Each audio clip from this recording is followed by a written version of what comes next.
Hi guys, how you doing? My name's Ben from Starlight Reviews, and today I'm going to be reviewing this. This is the Smeg, and I'm going to have to read the manual for the exact number, WMF916AUK. It's a washing machine. So let's get on with the review. So one of the first things I'm going to talk about with this machine is the installation. Now when it arrives, it has 5 of these drum retaining screws just at the back of the machine. So you have to unscrew these, get them out, because this is what keeps the drum in place during transportation. Use a spanner, get them out, get them gone, put them to the side. The next thing which I just want to talk about is the water inlet pipe. Now this is the one that you get included in the machine. It's located just inside the drum when you receive it. This is a hot water pipe, and it's one of those sort of single way valves. The problem with this is, for me, because I've got my dishwasher plumbed right next to my washing machine, I've got a Y connector, so this actually doesn't fit. So I needed to go out and buy a new hose, a new water inlet hose. Although it's not too much of a problem for most people because they'll have the ability just to fit this straight away, I had to go and get a different one, and I had to get one with 2 of these sort of right angle connectors. So worth considering if you've got a different sort of plumbing system behind your machines, then it only comes with this one, so you might need to keep a replacement or go out and buy a new one. So as you can see from the washing machine, just from the looks of it, we'll talk about the aesthetics first. You've got these nice chrome features at the top where the drawer is, and then all around the door. It's chrome plastic, but it looks pretty good. You've also got the chrome just around the function wheel here. The rest is all very sleek, very chic, sort of white, clean white, bright white metal. It looks very nice, it looks very modern. They've thought about the design. I like the fact that the dial is right in the middle of the machine. Little things that count. Just on the right hand side here, you have an LED display. So if I just switch the screen on there, that's what the display is, and you see just on the right hand side, the bottom and the left, these are all sort of soft touch buttons. Very sensitive buttons, yeah, this sort of black back LCD screen which displays all the functions and everything that you need. Now also included with the machine when you receive it, you get a spare drawer attachment. I don't know why, I don't know if they wear out quicker than others, but you get a spare one anyway. Would normally sit in there, there's already one in there. I'm not too sure why it's here, but handy nonetheless. Now you also get the standard hose U-shaped connector. This is just to make sure that your waste outlet pipe goes in that sort of U-bend in order to make sure it's got the necessary pressure to get rid of the water. I have never used one of these, to be honest, so I've just discarded it for now, but you might be different. Also included when you receive the washing machine is the standard user manual. Recommend reading it cover to cover before you even start. Although the use is relatively simple, it's always best just to familiarise yourself with this first, so you know all the functions. Second, you get the sort of standard energy rating. This is an A++ rated washing machine, so it's the best available in terms of economics. You also get your guarantee as well, and as you can see from the out sticker just behind me, you get a 10-year warranty with a Smeg product, which is fantastic. Let's have a quick look at some of the controls for the machine. Just on the top left here, you see the temperature control, where if you just soft touch that button, it changes the temperature of the program.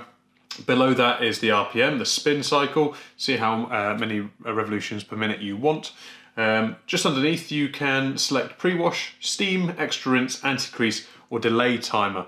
Now, these little indicators just above the function name, if they're not illuminated or if there's no sort of digital button there, then they're not available on that particular program. So if I was, for example, to switch it over, you can see there in sports, extra rinse and anti-crease aren't available. So it really depends on the program which you've selected. Worth looking at the user manual first to familiarise yourself with what is available. Now these function buttons, they're called auxiliary function buttons, and there are a few hidden features which aren't displayed as you see them now, so you do have to read the manual. Now a couple of reviewers I saw said that this touchscreen panel is really sensitive.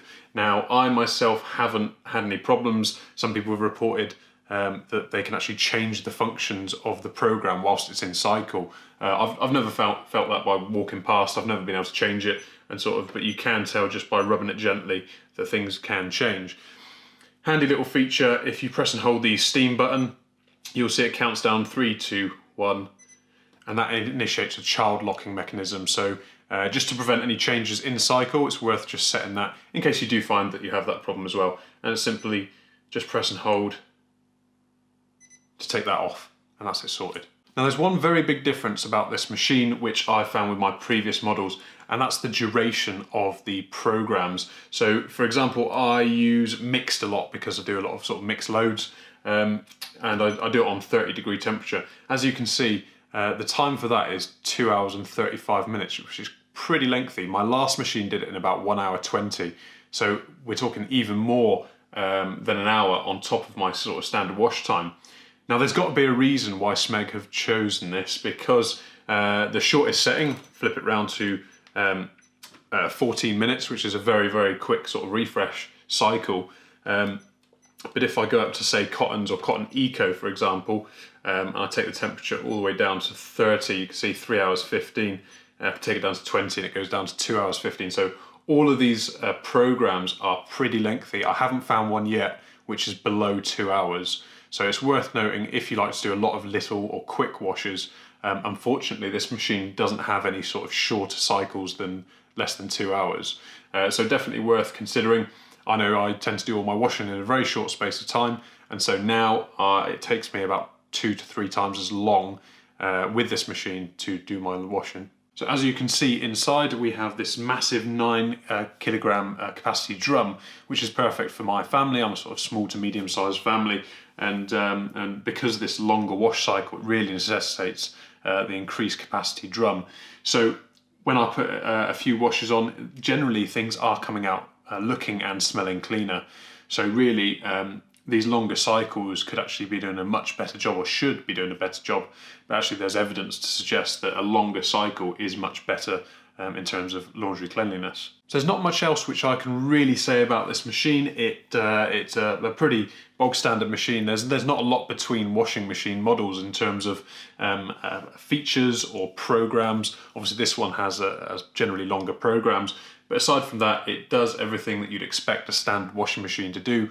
Child locks, rinse cycles, pre-washes and things like that. Now whilst I was recently running a mixed program, I sort of sat and had a watch of the machine, just see what was going on, and there seemed to be a lot of period of inactivity in amongst the program. So the program, as you can see, when I'm using it on 30 degrees, it takes 2 hours and 35 minutes. There wasn't a lot going on sort of when I was watching it. It had a lot of time, short bursts where it was not doing anything. It wasn't drawing water, it wasn't releasing water, it wasn't even turning the drum, to be quite honest.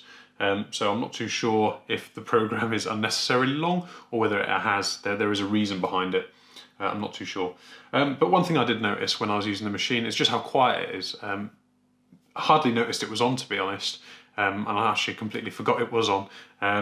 So yeah, it's perfect for me because my utility room is connected to my kitchen, so having a nice quiet machine is really important, and this machine is perfect for it. So if you've enjoyed this video, then hit that like button and subscribe if you want to see more videos in the future of more product reviews. Thanks for watching.